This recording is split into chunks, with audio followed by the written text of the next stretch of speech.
네, 오늘부터 한 달간 7월 임시국회가 열립니다. 미래통합당도 오늘부터 국회에 복귀하겠다는 뜻을 밝혔습니다. 본회의와 상임위원회에 참석하여 원내 투쟁을 본격화하기로 했습니다. 민주당이 모든 사안에 관해서 일일이 국정조사를 거부할 수는 없을 것이라고 봅니다. 네, 통합당은 윤미향 의원 관련 의혹과 문재인 정부의 대북 정책에 대한 국정조사, 또 검언 유착 사건 특검을 요구하고 있지만 민주당은 즉각 수용 불가 입장을 밝히며 시작부터 신경전을 벌이고 있습니다. 7월 임시국회, 공수처 출범부터 인사청문회까지 여야가 충돌할 지점이 곳곳에 포진해 있는데요. 오늘은 박진영 더불어민주당 상근부대변인, 윤영찬 미래통합당 전 법률위원회 부위원장 두 분 모시고 7월 임시국회 임하는 각 당의 입장 들어보겠습니다.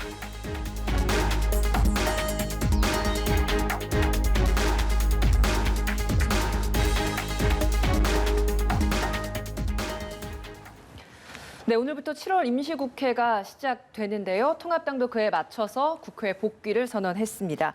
한 달여 만에 국회 정상 가동인데 일단 통합당은 보이콧 3주 만에 이렇게 국회로 돌아와서 원내에서 투쟁을 할 것 같습니다. 돌아오는 각오 어떠신지 좀 한번 좀 들어보도록 하겠습니다. 지금 보이콧했다고 보기는 좀 어렵고요. 그러니까 여당의 일방적인 그 국회 운영에 대해서 항의 차원에서 당분간 특히나 이제 상임위원 그 구성과 관련돼서 일방적으로 구성을 했기 때문에 그와 관련돼서 구성할 수가 없었죠. 그런 부분이 감안된 뭐 보이콧으로 명명된 등원하지 않았었는데 예. 어쨌든 이전에 인사청문회도 있고 그다음에 특히나 공수처법 관련된 논쟁도 있고 또 국회 내에서 다뤄야 될 여러 가지 문제점들이 있어요. 대북 문제도 있고 부동산 문제도 있고 이런 현안에 대해서 국민 상당수의 목소리를 대변하고자 들어가기로 결정한 것으로 알고 있습니다. 예.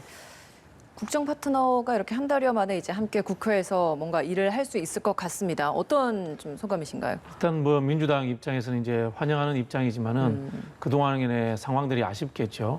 우리가 이제 추경을 처리를 했습니다만은 그 당시에 상임위를 예결위를 제안을 했었지 않습니까? 예. 예결위를 미래통합당이 맡았더라면은 뭐 좀 더 꼼꼼하게 했을 수도 있고 뭐 이럴 수 있는데 뭐 예결위를 맡지 않고 이런 뭐 비판을 목소리를 했다 이런 점들은 좀 더 상당히 아쉽죠. 실제로 이 상임위를 뭐 민주당이 독식한 것이 아니고 어떻게 보면 이제 떠맡은 거죠. 떠맡은 거고 좀 나쁘게 표현하면 미래통합당이 발목 잡기를 넘어서 가지고 국정의 동반자라는 자기의 책임을 방기했다. 뭐 이렇게도 볼 수 있는데 그나마 지금 좀 복귀하게 돼서 다행이다 이렇게 생각이 듭니다. 네.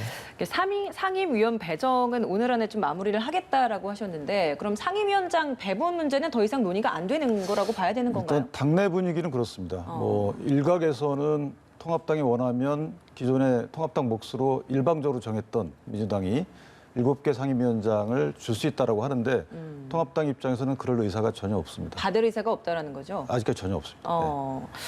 이 부분에 대해서는 추가적인 논의가 없을까요? 근데 뭐 요구를 하면 이제 논의가 있겠죠.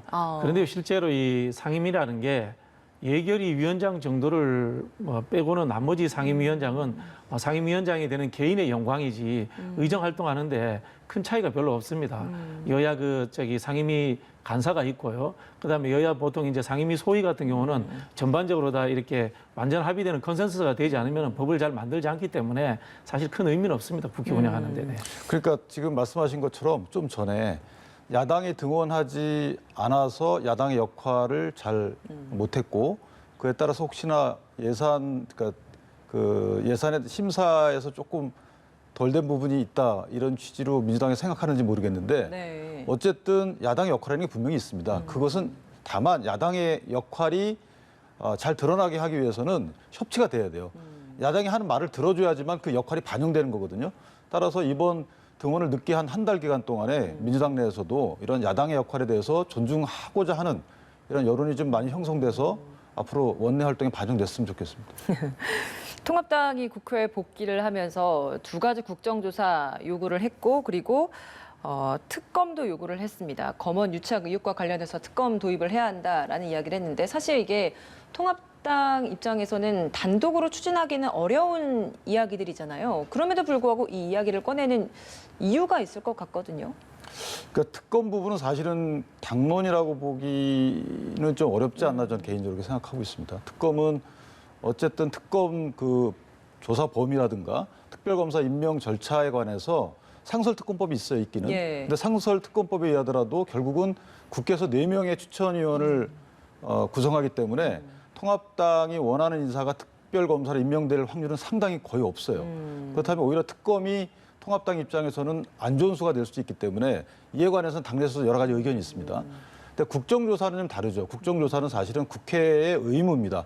그러니까 1년에 한 번 하는 국정감사 이외에 사실 현안보고도 좋지만 현안보고라는 것은 원치 않으면 일단 상임위원장이 오케이 안 하면 할 수가 없는 것이고요.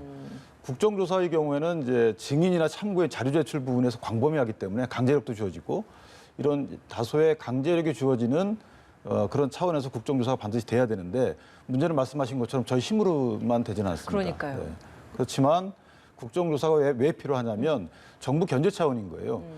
국회가 하는 게 국정조사고 그 국정조사의 대상은 사실은 정부의 행정기능이거든요. 일단 여론에 띄우겠다라는 차원에서 지금 그러면 이 주제를 던졌다라고 봐야 되는 겁니까? 그러니까 원래 야당의 역할이라고 보시면 돼요. 이 국정조사를 저희가 제기했는데 그것이 국민적 의혹이 쌓인 어떤 사안들이고 이것을 여당이 전부 안 받기는 사실 부담스러울 거예요. 그래서 다소 한두 개 하나 정도는 받지 않을까라는 기대를 하고 있습니다. 사실 원구성 협상 초기 그러니까 막바지에 이제 거의 뭐 막판 협상이 마무리돼 간다라고 할 때는 이 국정조사 카드도 민주당이 그렇죠. 받을 수 있다 국정조사 이랬잖아요. 특검 이야기가 나왔었죠. 예.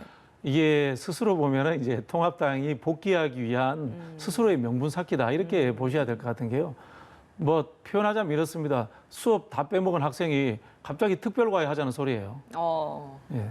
근데 이게 상황이 말씀하신 것처럼 특검 같은 경우에는 만만치 않은 게 특검이 된다면은 결국은 특검의 핵심이 그 권한유착 의혹에 대한 내용들이 되어야 되기 때문에 이게 과연 미래통합당에게 유리할까라는 이 생각도 해봐야 되고요. 말씀하신 것처럼 뭐 특검의 또 구성 요소라든가 이런 부분들도 결국은 여당이 과반을 가지고 있기 때문에 실제로 제가 보기에는 뭐 특검을 하자는 것보다는 명분 축적 쌓기용이다 뭐 이렇게 보여집니다. 네. 예. 근데 국정조사는 사실은 수적으로 상당히 열세인 그 야당 입장에서는 법에 나와 있는 헌법에 나와 있는 거거든요. 법에 나와 있는 이런 제도적 장치를 이용할 수밖에 없는 거예요. 그러니까 국정조사 4분의 1, 재적견 4분의 1을 요구를 하면 이 요구에 대해서 의장이 어쨌든 여야 교섭단체하고 협의를 하잖아요. 사실 합의 쪽으로 가거든요. 근데 여기서 만약에 여당이 원내교섭단체가 이에 응하지 않는다. 그럼 그건 여당의 책임인 거예요. 그러니까 야당 입장에서는 이 제도적 장치를 발령할 수밖에 없는 거고 이 제도적 장치에 대해서 여당이 응답하느냐는 여당의 문제가 되는 거죠. 근데 실효성이 없으니까 하지 말자라고 하는 것은 국회법이나 헌법에 명시된 이 국정조사의 기능을 사실 무력화시키는 거라서 예. 그건 다음 논의의 대상이다. 이렇게 생각합니다. 제가 말씀드린 대로 수업 안 듣고 특별과외 바로 할 수는 없잖아요. 그렇게 상임위 들어오셔서 같이 조사해보고 이제 법사위 같은 경우에 이제 검언유착 의혹 비리 이런 것 의혹에 대해서 한번 같이 해보고 난 뒤에 추가로 필요하다면은 뭐 특별과외 이야기를 할 수 있는 거니까 일단은 수업에 다시 들어오시는 게 중요하다 이런 것 근데 같습니다. 이제 현실적인 말씀을 드리면 예. 이게 이제 국정조사를 저희가 두세 개 주장하고 있는데 이 국정조사라는 큰 아이템이 하나 있고요. 그러니까 청문회라는 아이템이 하나 있고 그다음에 이제 공수처 그 후보자 추천위원회 구성이라는 아이템이 있습니다. 이것을 하나하나 놓고 보면 저희가 상당히 열세예요. 그런데 의사일정 합의할 때 임시회 어쨌든 세 개 전체를 놓고 통합당 입장에서는 협상 지렛대를 만들어야 되는 게 현실적인 또 위치에 있어요. 그러니까 이것을 일단 들어와서 그러니까 쉽게 말하면 임시회를 열고 나서 하자라고 하는 것은 사실은 여당 입장에서 그럴 수 있는데 심히 현실적으로 아주 미력한 야당 입장에서는 상당히 의미 없는 얘기예요. 예. 여러 가지에 대해서 알겠습니다. 협상을 통해서 정하는 수밖에 없는 게 예. 현실적인 이게 입장이에요. 빅딜이 또 노딜이 될 수 있습니다. 또 이게 원내대표를 간에 정쟁으로 또 변질될 수도 있기 때문에 제가 봤을 때 일단 들어와서 작은 단위부터 상임위부터 일을 해가면서 신뢰가 쌓이면서 기능적으로 확대해가는 게 사실은 좀 신뢰를 쌓는데 좋은 방법이 아닌가 뭐 그런 조언하고 드리고 싶습니다. 네. 알겠습니다. 이 내용 여기까지 좀 해보도록 하고요. 사실 이건 아직 시작도 전에 서로 신경전에 불과한 거고요. 실제로 이제 국회 내에 들어와서 부딪혀야 될 사안들이 굉장히 좀 많이 있습니다. 앞서 잠시 언급해 주셨던 것처럼 공수처 출범 문제. 민주당은 뭐 이번 임시국회 때 출범을 시키려고 준비를 하고 있고 민주당 여당 몫의 지금 후보 추천위원회 위원 2명은 이미 마무리를 하지 않았습니까? 네네. 근데 그럼에도 불구하고 통합당은 이 자체가 위헌이다라고 이야기를 하면서 헌재 위헌 법률 심판 결과를 좀 받아봐야 된다. 그때까진 기다려야 한다. 이렇게 이야기를 하고 있어요. 여기에 대해서는 어떤 이 입장이신가요? 법률이 그 패트에 올라갈 당시에 헌재에서 그 자문을 구했던 걸로 그렇게 알고 있습니다. 이런 상황들이 있고요. 실제로는 이 법을 현재법을 인정을 하고 이 공수처를 구성하고 난 이후에 보완할 절차가 있다면 보완하는 게 맞죠. 실제로 그 한 6개월이 지났지 않습니까? 7월 15일이 되는 그 시점까지 그걸 안 한다는 것은 이 통과된 법을 국회가 또 이 반기하는 그런 측면입니다. 본연의 임무를 안 하는 거기 때문에 일단은 이 그 지금 야당 몫이 또 2명의 추천인이 있단 말입니다. 이것을 가지고 발목을 잡을 게 아니고 일단 추천위원회라도 발족을 시켜놔야 됩니다. 그 상황에서 거기 다시 논쟁을 하면서 인물이 또 누가 올라오느냐 이 상황도 봐가면서 이렇게 하는 것이 국민 여론에 맞지 애초에 출범 자체를 막는 것은 법을 만든 취지를 좀 어긋나게 하는 것이다. 이렇게 좀 판단이 됩니다. 예, 기회 좀 드려야 되겠죠. 일단 헌재 헌법소원이 제기된 상태고요. 그다음에 이 법률에 대해서는 효력 정지 가처분을 해놓은 상태예요. 그러니까 통합당 입장에서는 이거 위헌적인 법률이라고 보는 거고, 그렇지만 어쨌든 이 법률이 통과돼서 현재 시행되고 있기 때문에 시행을 앞두고 있기 때문에 결국은 아마 뭐 진행이 되겠죠. 그런데 여당에 한 말씀 드리고 싶은 것은 특별감찰관제에 대해서는 사실은 아직까지 아무런 말씀이 없단 말이에요. 대통령 친인척을 견제하는. 근데 이것은 이미 20대 국회 마지막에 3명을 여당에서 추천하면 야당이 그에 대해서 비토권 행사하기로 이렇게 합의가 돼 있는데 아직도 안 하고 있어요. 근데 유독 공수처만은 왜 이렇게 서두르는지, 이 공수처가 과연 대통령께서 말씀하신 바대로의 기능을 수행할지에 대해서 일각에서 상당히 의구심을 갖고 있거든요. 그러니까 야당 입장에서는 천천히 하고 싶은 거예요. 그럴 수밖에 없는 거고. 다만 아까 말씀드린 대로 이 공수처만이 그 후보자 추천위원회 구성하는 데만이 여당이 비토권을 갖고 있기 때문에 국회 운영이나 협상 과정에서 사실을 지렛대로 사용할 수밖에 없어요. 이런 현실적이 안이 있기 때문에 이 부분은 여당이 그런 차원에서 좀 너그럽게 봐줘야 되는 부분이 있어요. 예. 그러니까 지금 사실 후보 추천위원회 2명을 야당 몫에서 야당 스스로가 선임을 하지 않으면 그 다음 단계로 나아갈 수가 없는 상황이라서 그렇죠, 네. 여기에 있어서 민주당은 그럼 어떤 전략으로 좀 이걸 좀 해결해 나가려고 하시는 건가요? 일단은 뭐 야당을 설득을 해야 되겠죠. 금방 말씀하신 단계 나가는 것이 사실은 이 신뢰를 쌓는 전략입니다. 일단 2명을 추천을 해놓고요. 추천을 하고 난 뒤에 이제 어쨌든 복수로 추천이 돼서 올라오지 않습니까? 거기에 대해서 검토하는 과정에서 한번 그때 가서 또 한번 발목 잡으셔도 돼요. 나쁘게 표현하자면. 그런 과정들이 있으니까 일단은 추천위원회를 발족시켜 놓는 게 우선순위인 것 같고요. 그것까지도 이제 안 한다고 했을 때는 이제 특단의 조치를 또 여당이 좀 이게 검토를 해봐야 되겠죠. 그게 뭐 법안 개정에 대한 말씀을 하시는 건가요? 뭐 거기까지는 뭐 제가 뭐 책임질 수 있는 수준은 아니니까 예. 일단 검토는 하고 있는 걸로 알고 있습니다. 네. 그러니까 이 부분에 있어서 통합당에서는 또 이 부분도 비판을 하지 않습니까? 그러니까 지금 뭐 법안 개정을 하든 아니면 그 후보자 추천위원회 구성에 관한 예규를 운영위원회 본회의 통과시켜서 그 여기에 보면 제2의 교섭단체에 이제 추천권을 넘길 수 있다는 거 아니겠습니까?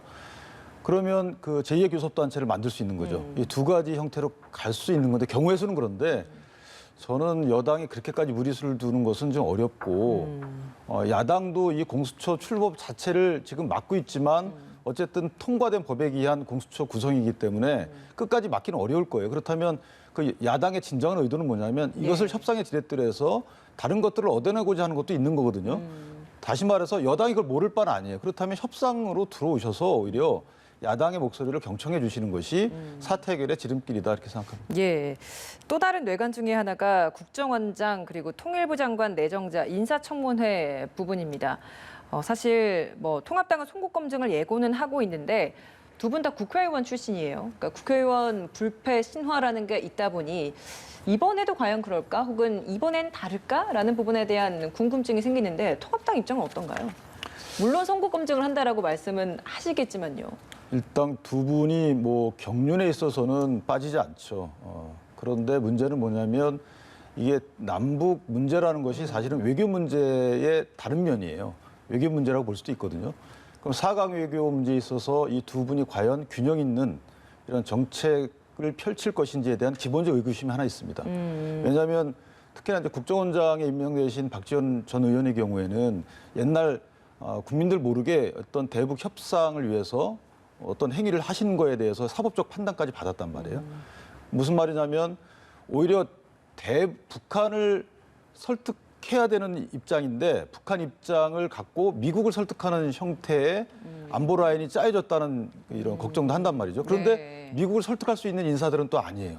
여기서 이제 딜레마가 있는 거죠. 그렇다면 미국과의 외교는 파열음이 날 수밖에 없다. 이런 어떤 국민적 시각이 있는데 이것에 대한 좀 직접적인 그 추궁을 해서 정책적으로 앞으로 어떻게 펼칠 것인지에 대해서는 분명히 인사청문회에서 도덕적 검증보다 앞서야 될 것 같아요, 그게.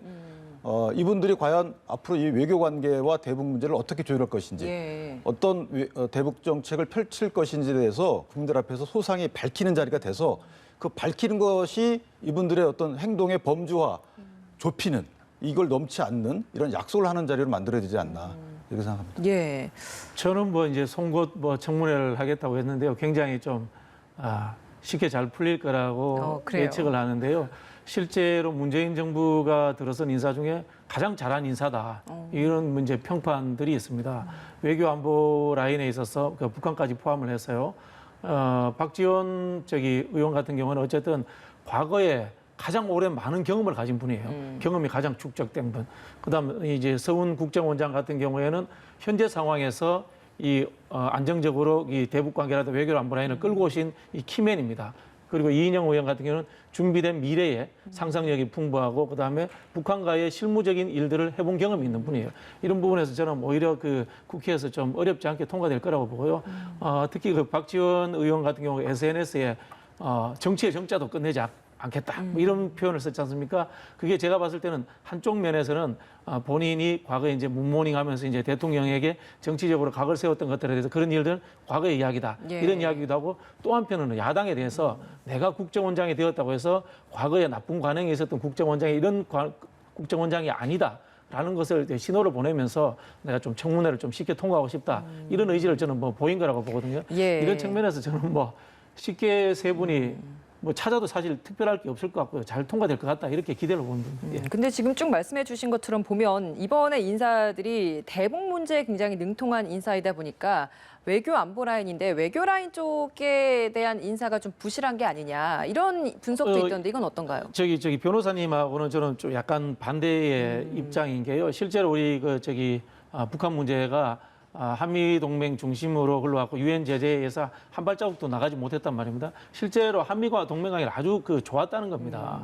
그런 측면에서 오히려 이 북한과의 북한에서 호의적일 수 있는 분을 좀 임명했는 게 좀 더 진전된 변화를 가져올 수 있다는 생각이 들고요. 예. 또 박지원 의원 같은 경우는 제가 알기로 미국 쪽에도 상당한 인맥을 가지고 있는 걸로 알고 있고요. 그렇다고 해서 우리 흔히 아는 한미 동맹파의 가장 핵심적 역할을 했던 정의용 실장이라든가 또 미국 정치학계 회장을 했던 문정인 특보 이런 분들이 빠지는 게 아닙니다. 이분들은 리베로 역할로서 좀 더 자연스럽게 풀을 수 있는 그런 위치를 부여하는 거기 때문에 한쪽으로 쏠렸다라고 보기는 좀 어렵다고 보시면 될 것 같습니다. 알겠습니다. 이 주제를 좀 바꿔보도록 하겠습니다. 오늘 대검이 추미애 장관의 수사 지휘권 행사와 관련해서 있었던 전국 검사장 회의 결과를 윤석열 총장에게 보고를 하게 됩니다.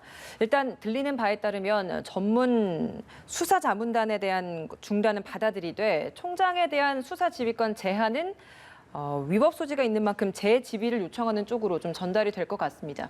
이런 결과들을 좀 보고 받고 나서 과연 윤석열 총장은 어떤 결단을 내릴 것인가 어떻게 좀 예상을 하십니까? 물론 이제 장관께서 회의하는 도중에 특임 검사는 이미 시간이 지났다라고 말씀을 주셨지만 사실은 특임 검사가 정답이죠. 어쨌든 대검 입장에서는 중앙지검 수사팀에 대해서 옛날 영장 집행할 단계부터 불공정하다라는 인식을 했던 것 같고요. 또 장관께서는 어쨌든 한동훈 검사장이라는 윤석열 총장의 측근이라고 평가되는 분이 연루돼 있기 때문에 당신은 빠져라라는 입장이고 그렇다면 가장 중립적인 특임검사를 구성하는 게 맞다고 보고요. 더군다나 장관이 지시하신 것 중에 수사자문단의 경우에는 장관 지시가 맞을 수도 있어요. 그 부분은 수사 관련된 거기 때문에 그걸 중단해라 하지 말아라고 할 수 있는데 총장의 지휘권 배제는 사실은 상당히 이 지휘 대상에 포함이 안 된다고 봐야 돼요. 왜냐하면 검찰총장의 지휘권이 있는 걸 전제로 해서 이 검찰총장에게만 장관이 지휘하는 거거든요. 이렇게 지휘해라, 저렇게 지휘해라. 네. 불구속 지휘해라, 구속 지휘해라. 이렇게. 구속해라, 불구속해라가 아닙니다, 원래는. 그렇다면 장관의 총장의 지휘권을 배제하는 게 과연 이 법무장관의 수사지휘권 전제를 없애는 것이 이 구조에 안 맞는 거예요. 그렇다면 앞으로 장관은 어떻게 지휘할 겁니까? 장관은 수사팀에 바로 할 수는 없는 거거든요. 법에 어긋나는 거예요. 그렇다면 총장을 통해서 해야 되는 건데 총장의 지휘권을 배제하면 장관은 앞으로 할 수가 없어요. 그러니까 구조상 안 맞는 건데 이걸 장관께서 다른 의미로 하셨겠지만 어쨌든 서면에 적힌 문헌상으로 보면 그런 모순이 있다는 거죠. 그래서 총장의 지휘권을 배제하는 것은 불가능하다. 이것은 위법한 거예요. 그래서 이 부분은 아마 이의 제기를 할 것으로 저는 그렇게 예상을 해야 된다고 봅니다. 안 하면 이것도 또한 직무유기예요. 만약에 총장이. 하게 되면 그 다음 단계 이제 추미애 장관은 어떤 다음 대응이 나올 거라고 그러니까 추미애 예상하세요? 장관께서는 법률적 검토를 명백히 해야 될 것 같은데 사실 법률적 검토하면 본인의 지휘가 잘못된 거거든요. 그렇다면 그것을 수용해야 되는 것이고 또는 협의해서 제3의 방법을 찾든가. 근데 거기서 만약에 징계 쪽으로 가게 되면 공교롭게도 법무부의 감찰관을 또 이번에 임명했단 말이죠. 예, 그렇죠. 그렇기 때문에 이것은 감찰하겠다는 의도로 또 신호로 보일 수가 있어요. 감찰을 해서 감찰을 시작을 하게 되면 검찰총장의 임기를 정지시킬 수가 있어요. 예. 법에 의하면. 알겠습니다. 이렇게 가지 않을까 싶은데 그렇게 가면 절대 안 됩니다. 알겠습니다. 어떻게 윤 총장이 어떤 결과를 발표할 것 같고 그 다음 추미애 장관의 대응까지 좀 질문을 좀 드려볼게요. 저는 일단 뭐 검사장 회의 자체가 임의의 회의를 한 것 자체가 좀 문제가 있다고 보고요. 뭐 본인 이의 제기를 하려면 총장이 직접 그냥 하시면 되죠. 누가 그런 예를 들었더라고요. 국방부 장관이 육군 참모총장에게 지휘 명령을 내렸는데 일선 사단장을 모았다. 이건 뭐 쿠데타 모의하려는 거 아니냐? 오해를 사기 충분한 거 아닙니까? 이런 부분이라고 봐야 되고요. 결론을 보면 이렇게 나왔습니다. 총장의 사퇴는 안 돼. 라고 결론을 내렸단 말이에요. 저는 이 결론에 충실할 거라고 보는데 그런 부분에 있어서 위법 소지를 따지지 않을 거라고 봅니다. 굉장히 유화시켜가지고 모였다는 의견에 대해서 전달하는 수준으로서 저는 윤석열 총장이 결론을 내릴 거라고 봅니다. 왜냐하면 추미애 법무부 장관이 감찰관을 말씀하신 감찰관을 임명하셨고 지휘권을 발동했다는 것에 대해서 강하게 하겠다는 것에 자기의 이미 정확한 액션을 보였단 말이에요. 보였기 때문에 윤 총장이 사퇴하지 않기 위해서는 위법 소지라든가 법률이 충돌한다든가 이런 표현을 쓰지 않고 아주 유화된 수준에서 자신의 거취를 유지할 수 있는 상황에서의 최소한의 뭐 항의라기보다 의견 개진 정도로 저는 그치지 않을까 이렇게 예상을 해봅니다. 사안을 크게 키우지 않을 것이다. 네네네. 예, 알겠습니다. 오늘 두 분 말씀 여기서 마무리 짓도록 하겠습니다. 박진영 더불어민주당 상근 부대변인, 윤기찬 전 미래통합당 홍보위 부위원장이었습니다. 고맙습니다. 감사합니다.